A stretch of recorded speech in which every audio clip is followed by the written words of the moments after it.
Assalamualaikum warahmatullahi wabarakatuh. Baik, sebelumnya saya akan berkenalan terlebih dahulu.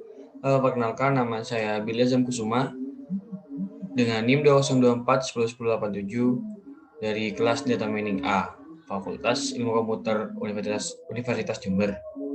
Di sini saya akan melakukan pembahasan terhadap modul 2 dalam matkul data mining, yaitu tentang eksplorasi data menggunakan Matplotlib. Oke. Pembahasan pertamanya itu penjelasan tentang makna dataset, lalu data training dan penjelasan makna data training dan data testing. Oke, yang pertama di sini ada dataset. Dataset sendiri itu terdiri dari kata, data, dan set. Nah, data ini adalah sekumpulan dari angka-angka maupun karakter yang tidak memiliki arti. Nah, data ini dapat diolah sehingga dapat menjadi informasi gitu. Dan set adalah kumpulan ataupun kelompok. Jadi, dataset dapat disimpulkan yaitu sekelompok record data yang sama dan saling berhubungan dalam memori komputer. Lalu di sini data training. Data training ini berarti latihan algoritma dalam machine learning. Nah, data training ini digunakan untuk melatih algoritma dalam mencari model yang sesuai. Nah, setelah melakukan data training, maka dilakukan data testing. Nah, jadi dalam proses testing ini yaitu pengujian performa algoritma di mana testing set dan training set merupakan data yang berbeda. Jadi kurang lebih begitu. Oke, selanjutnya pada nomor 2 yaitu jelaskan proses penyusunan dataset. Jadi di sini ada 7 langkah dalam proses penyusunan dataset. Yang pertama yaitu ada agregasi. Nah, di agregasi ini yaitu penggabungan beberapa atribut data menjadi atribut. Nah, selanjutnya yang kedua yaitu dimensionality. Nah, di proses ini yaitu peminimalisasian data lebih sedikit dengan data yang penting. Lalu yang ketiga yaitu ada sampling. Sampling sendiri yaitu pengambilan dari sebagian data yang memiliki keseluruhan. Nah, lalu yang keempat di sini ada filter subset selection. Di filter subset selection itu metode atau cara lain yang digunakan untuk mengurangi dimensi data. Lalu selanjutnya ada filter creation, yaitu atribut yang baru dan berpeluang penting untuk analisis data. Nah, jadi pada langkah ini, pada proses ini kayak apa ya? Dalam suatu data itu ada atribut baru dan atribut tersebut berpeluang untuk menjadi suatu yang penting dalam komponen analisis data gitu. Lalu sini ada nomor 6 yaitu discretization dan binarization. Jadi pada proses ini yaitu transformasi atribut berkelanjutan ke dalam bentuk atribut kategorikal. Nah, binarization ini adalah transformasi atribut kontinu maupun diskrit ke dalam biner. Lalu proses yang terakhir yaitu ada atribut transformation. Nah, di sini sebuah fungsi yang memetakan atribut ini adalah sebuah fungsi yang memetakan seluruh rangkaian nilai dari atribut tertentu ke satu nilai set nilai pengganti baru sehingga setiap nilai lama itu dapat diidentifikasi dengan nilai baru begitu. Jadi kurang lebih proses pada penyusunan dataset ini ada 7 proses tersebut. Oke. Selanjutnya yaitu jelaskan makna kelas dataset iris. Makna atribut dataset iris. Oke, di sini saya akan menjelaskan atribut dataset iris. Jadi di dataset iris ini karakteristik pada dataset modul itu merupakan penelitian jenis bunga yang berfokus pada bagian iris bunga saja yaitu petal dan sepal. Nah, kelas dataset iris ini pemanggilan atau klasifikator dari hasil data atribut iris tadi yang akan digunakan menjadi label iris. Jadi begitu makna dari atribut data iris dan kelas dataset iris. Oke, yang nomor 4 di sini adalah masukkan data iris sebagai array itu di dinampi, pisahkan setiap kelas di array berbeda stosa, versicolor, virginica, dan unknown.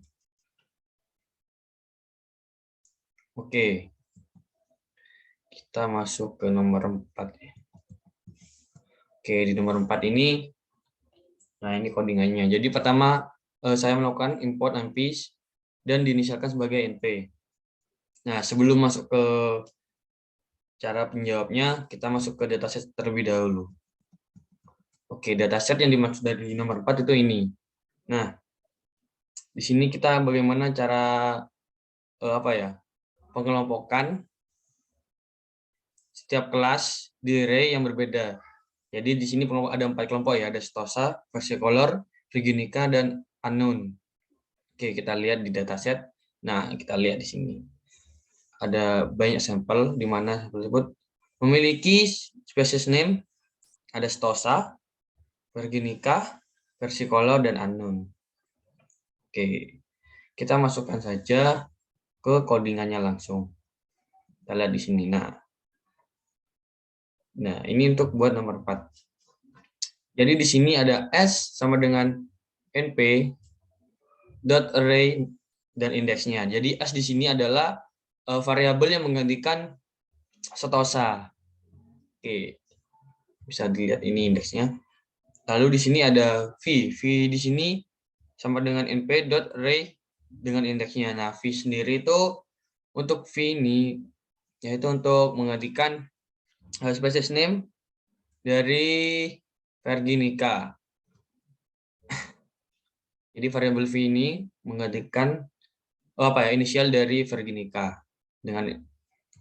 Oke, selanjutnya di sini ada vc.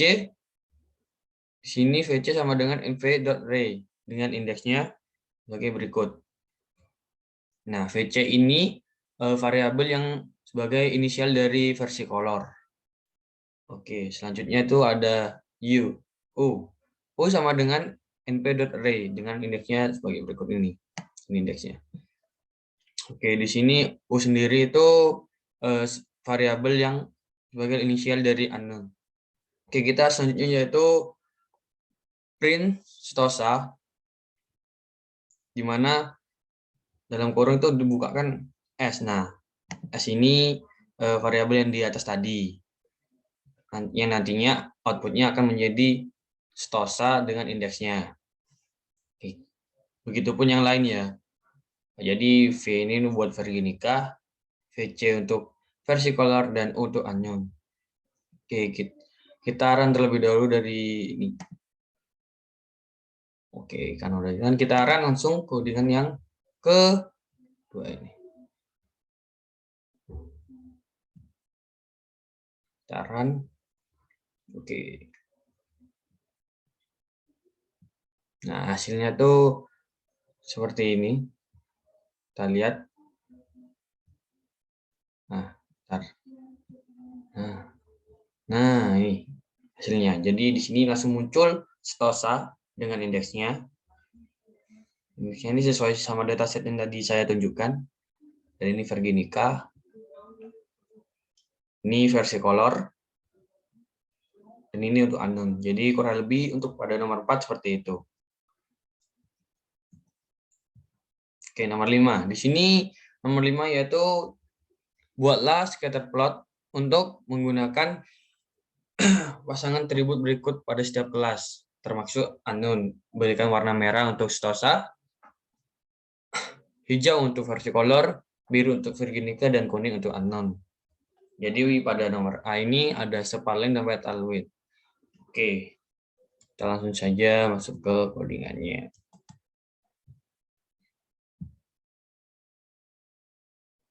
Oke, di sini kita coba. Pertama kita lakukan untuk import matplotlib-nya terlebih dahulu. .pilot as. Jadi di ini diinisialkan sebagai PLT ya. Oke, kita langsung saja ke variabel S. Di sini ada S sama dengan np.array dengan indeksnya. Lalu ada V sama dengan np.array dengan indeksnya. V ini Virginica ya, dan S tadi itu Setosa. Oke, selanjutnya yaitu VC sama dengan np.array dengan indeksnya. Jadi di sini masih sama seperti codingan sebelumnya. VC ini yaitu variabel yang variabel untuk menggantikan versi color. Lalu di sini ada U atau variabel yang untuk menggantikan nama unknown. Di sini U sama dengan np.array dengan indeksnya sebagai berikut ini. Oke, di sini pada pada codingan yang dimiliki oleh S ini, variabel S,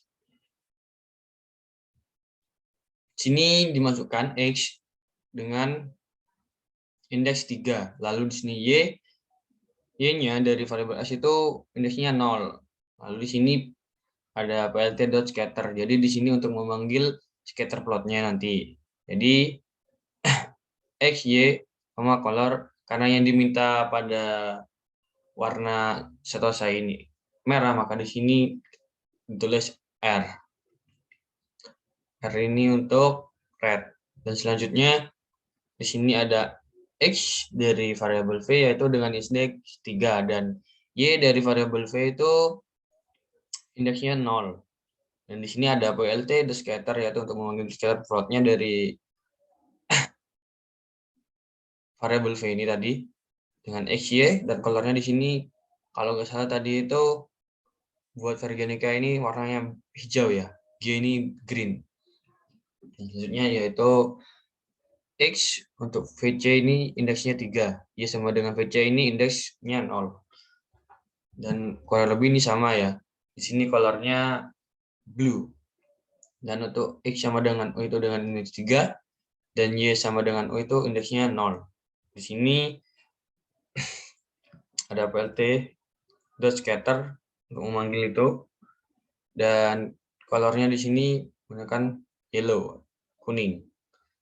Oke, di sini ada plt.show. Jadi di sini plt.show itu untuk menampilkan apa yang dipanggil yang di atas ini. Maaf.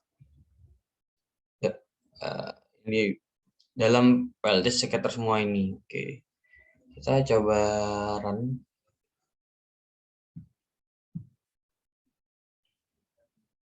Oke, sudah berhasil dengan sudah muncul tentang.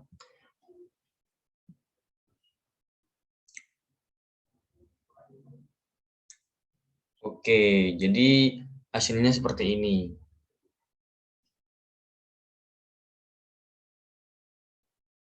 Nah, ini outputnya di sini merah untuk Stosa, yellow untuk unknown, blue ini untuk versi color, dan green ini untuk Virginica.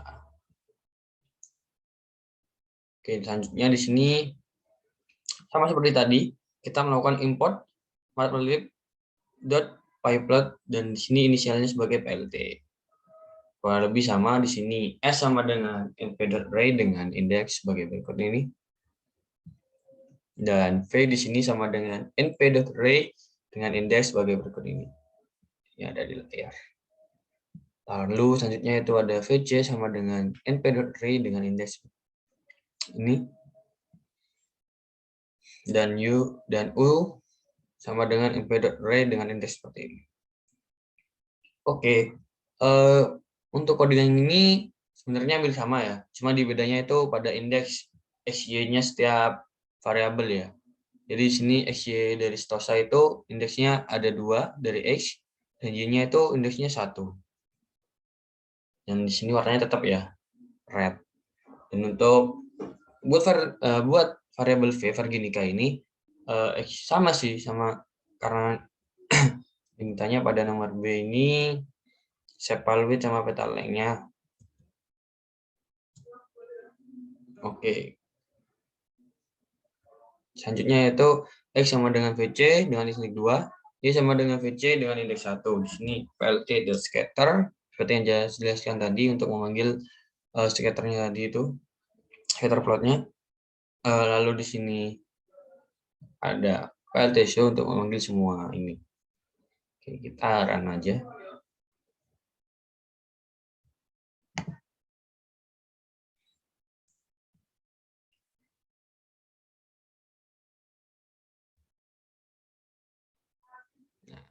Ini hasilnya. Merah untuk Stosa, kuning Unknown, biru untuk Versicolor, dan hijau untuk Virginica. Oke. Lanjut ke, oh ya, saya lupa untuk bilang ya, tadi untuk apa? Untuk yang nomor 5 ini, codingan nomor 5 ini ya, sub A dan sub C ini sama ya untuk jawabannya ya. Jadi hanya ada satu codingan di sini. Oke, selanjutnya kita langsung aja ke nomor sub yang D, nomor 5 sub D. Oke, di sini kita lihat di sini ada import matplotlib dot pyplot as plt. Jadi di sini kita hasilkan matplotlibnya ini menjadi plt ya. Oke, jadi sama di sini s variabel s sama dengan np.array dengan indeksnya sudah yang ada di layar ini. Oke, selanjutnya v sama dengan np.array dengan indeks sebagai berikut ini. Oke, selanjutnya di sini ada vc sama dengan np.array dengan indeks sebagai berikut. Lalu di sini ada u sama dengan np.array dengan indeks sebagai berikut. Oke, kita lihat. Nah, untuk apa ya? Di sini kita lihat untuk kodiannya ini hampir sama seperti hanya yang membedakan sekali lagi di sini yang membedakan hanya indeks dalam x dan y-nya setiap variabel. Di sini x dari s pertama yaitu dengan indeks 3, lalu y dari s di sini indeks 1, lalu di sini ada x sama dengan v yaitu dengan indeks 3, dan y sama dengan v ini indeksnya 1, dan begitu pun seterusnya. Dan di sini PLTS untuk memanggil semua itu. Oke, kita run aja.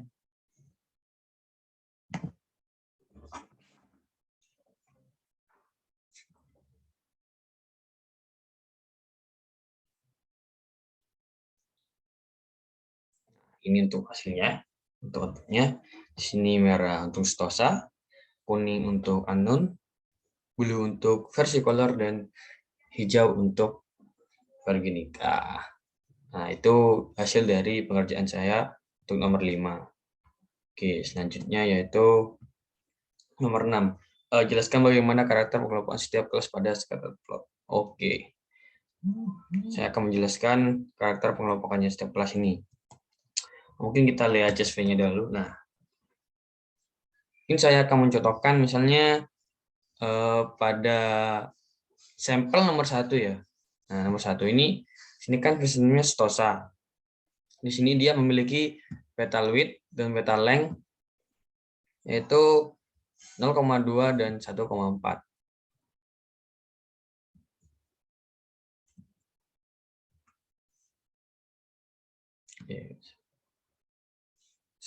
Oh, kita pakai sepal length dengan petal width ya. Kita coba pakai ini aja dah. Dua ini karena biar enak menjelasinya sesuai dengan nomor 5 sebelumnya. Karena ini menyambung ya, nomor 5 dan 6. Oke, kita coba menggunakan sepal length 5,1 dan 0,5 dan 0,2 petal width-nya. Nah, kita kembali ke codingan. Nah, kita buka untuk codingan yang sub A. Oke, di sub A ini kita coba lihat. Tadi itu kan kalau nggak salah sepalengnya 5,1 ya. Kita lihat 5,1 di sini. Dan untuk petal width-nya di sini 0,2. Mungkin 0,2 itu sekitar di sini. 5,1 sekitar di sini. Jadi kurang lebih mungkin, nah ini untuk kelas Setosa tersebut. Ya, jadi untuk pembedaan karakternya itu seperti itu. Kita lanjut langsung ke nomor 7. Nah, nomor 7 ini yaitu apa ya? Perhatikan data yang berjenis unknown. Nah, jelaskan bagaimana cara meramal jenis data unknown. Jadi, di sini kita melakukan dengan apa ya? Saya melakukan dengan melihat dan membandingkan pola karakteristik ini pada iris yang sudah terdefinisi. Lalu kita melakukan penyocokan terhadap batas bawah dan batas maksimal untuk setiap atribut pada kelas yang terdefinisi dan kelas unknown. Nah, kemudian itu akan didapatkan data yang tidak termasuk batas bawah maupun batas maksimal untuk tiap kelas yang terdefinisi. Maka akan mendapatkan data dengan kelas unknown tersebut. Nah, seperti itu. Untuk nomor 7. Selanjutnya yaitu nomor 8. Di sini buatlah paralel koordinat plot dari data yang berkelas setosa, versicolor, dan virginica. Berikan warna merah untuk setosa, hijau untuk versicolor, biru untuk virginica. Oke, langsung ke koordinatnya saja.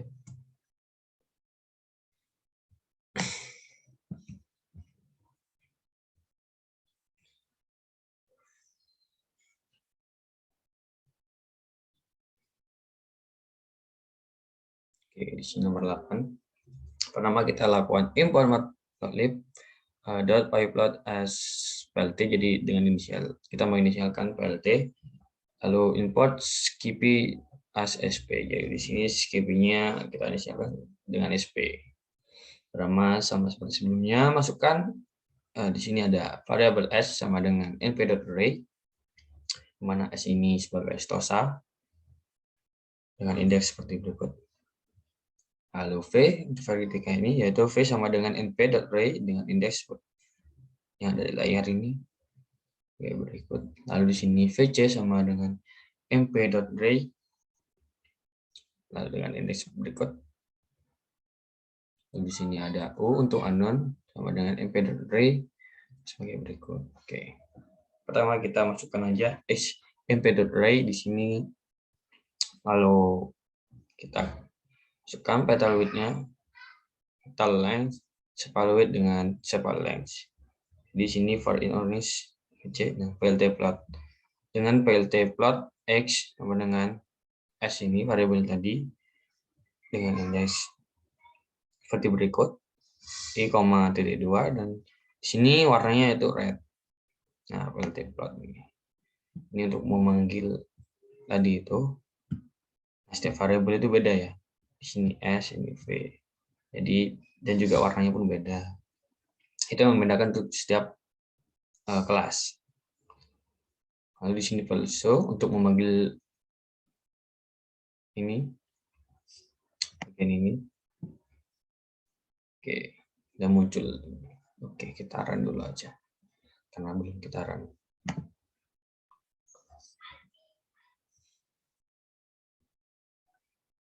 Nah, seperti ini. Jadi hasil dari codingan nomor 8 itu seperti ini. Oke, selanjutnya kita ke nomor 9. Jelaskan bagaimana karakter pengelompokan setiap kelas pada scatterplot. Jadi untuk pengelompokan setiap kelas pada scatterplot itu begini. Nah, kita lihat. Nah, merah ini kan punya stosa. Biru ini untuk virginica. Maaf. Buat versicolor dan hijau untuk virginica. Nah, kita lihat kembali ke dataset. Nah, misalnya kita lihat nih. Nah, jadi misalnya di sini. Nah, kira-kira di sini tuh di antara sini satu lah, kita anggap satu hingga ini batas bawah dan batas atas. Jadi dari perkiraan itu berapa sampai batas bawah batas atas itu milik stosa. Begitupun yang lain. Misalnya dari satu ini sampai sini mungkin 1, berapa 1,7 itu pembedaan kelasnya itu seperti itu. Jadi berdasarkan batas bawah yang batas atas setiap kelas. Seperti itu. Di sini biru untuk virginica dan hijau untuk hijau untuk versi hijau ini buat Virginica, biru untuk versicolor. Jadi kurang lebih seperti itu penjelasan dari saya. Kurang lebihnya saya mohon maaf. Wassalamualaikum warahmatullahi wabarakatuh.